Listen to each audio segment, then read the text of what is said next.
So I looked back on my channel and I realized that we've filmed several videos. My boyfriend unboxes, my boyfriend customizes a briar. I realized that we've like skipped over 3 years of life happening in the middle. Now we're married and we've been married. We're in videos and then you disappeared, and like, it's not because we broke up, it's just because we got married. I don't know, it's kind of weird. I thought it'd be fun to go back into the archives and chat about how we met and like what's happened since we've been in a video. So we met back in 2016. We were both going to Vancouver Film School. We were both in the 3D animation program, and we actually almost would have been in the same class, except I asked for my class to start earlier because I had a job I didn't like. And so we ended up starting 2 months separate from each other. So he started in September and I started in October. So the official introduction was in one of the computer labs. We had assigned seating, so I had to use a specific computer. My good friend that was in my class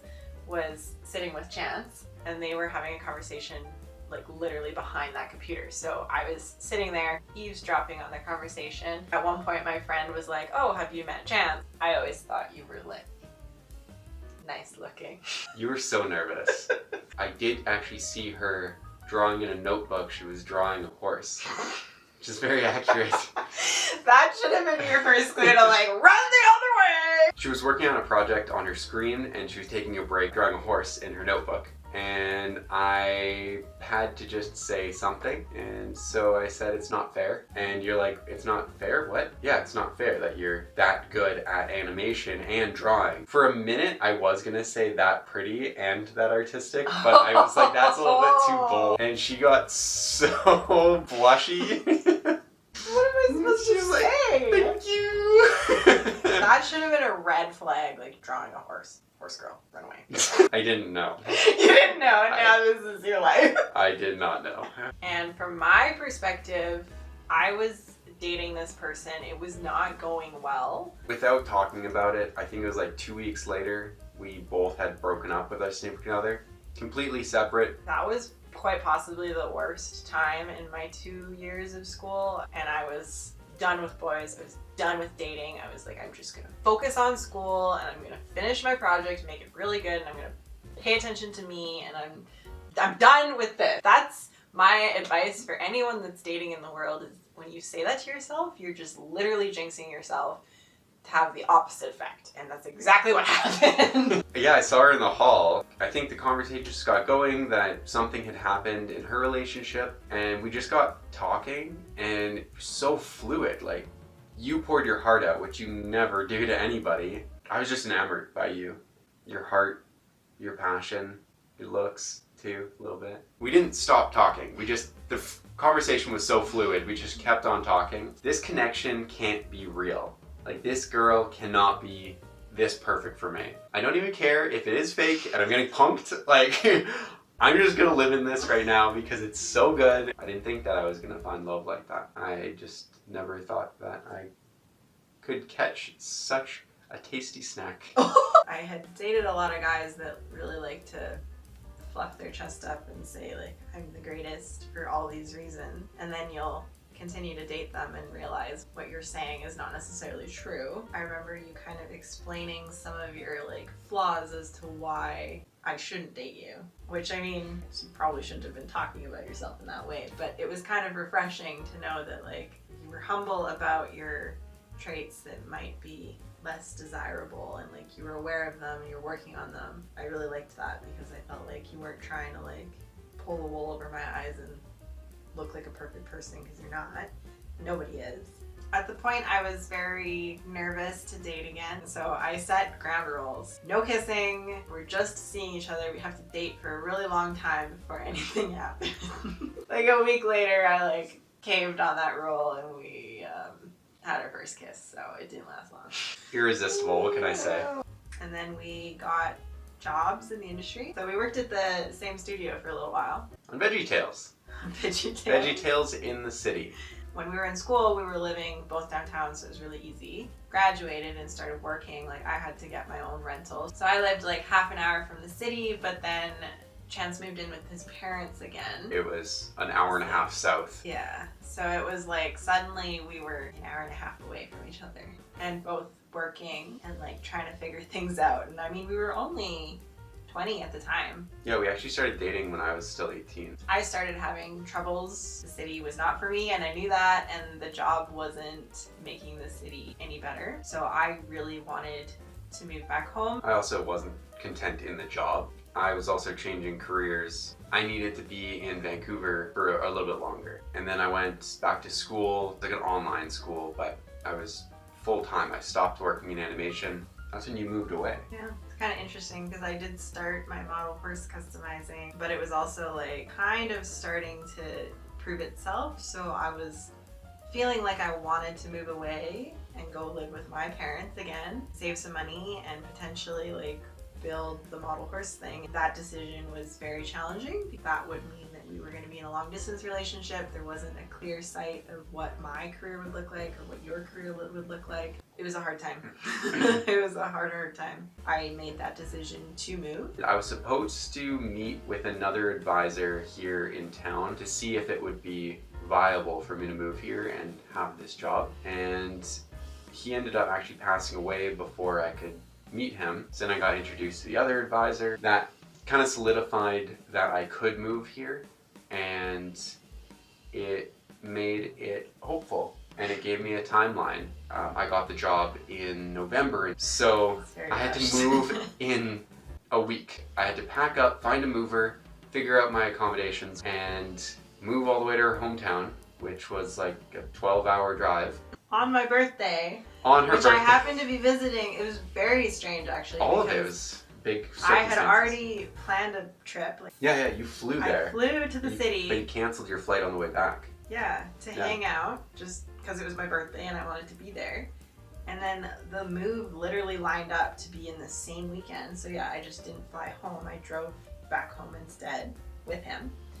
And you gave me the stomach flu at the same time, so I was like violently ill. The pieces just kind of like all fell into place. And then we found a basement rental, and I filmed lots of my videos in that basement rental. We lived there for 2 years. I moved away from my 4 siblings and my parents and my best friend, moved across the province 12 hours away, and then COVID happened. So I got thrown to the deep end, but I'm glad that I did get through it. 2021, in the spring, I sprung a question on her. So her and her mom had planned this big photo shoot with her mom, and their horses, and I said that I was busy at work and her brother would take the photos. Everything kind of lined up. And I made a plan with her brother where after we let them get some good photos, you know, didn't want to hijack it right away, maybe me and Darynn can get a few photos ourselves. And I got on one knee and I proposed to her. I literally didn't even like pay attention to you. I was just like, I'm getting the pictures I want with my horse, and I was like marching down the street. And then